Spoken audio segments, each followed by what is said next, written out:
បាទសូមគោរពនឹងជំរាបសួរពុកម៉ែបងប្អូនទាំងអស់គ្នាដែលកំពុងតែទស្សនានៅវីដេអូមួយនេះ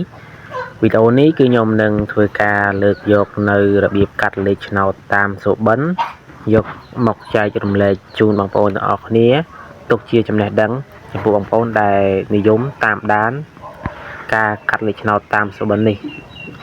បាទហើយវីដេអូនេះដែរគឺខ្ញុំបានធ្វើជាវីដេអូខ្លីៗគឺដោយដែលខ្ញុំបង្ហាញនៅក្នុងវីដេអូនឹងចឹងគឺវាមានចំណុចជាច្រើនដែលតាក់ទងទៅនឹងការកាត់លេខឆ្នោតតាមសុបិន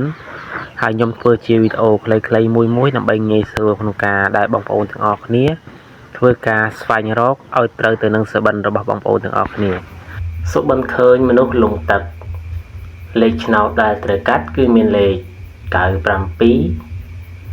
073 970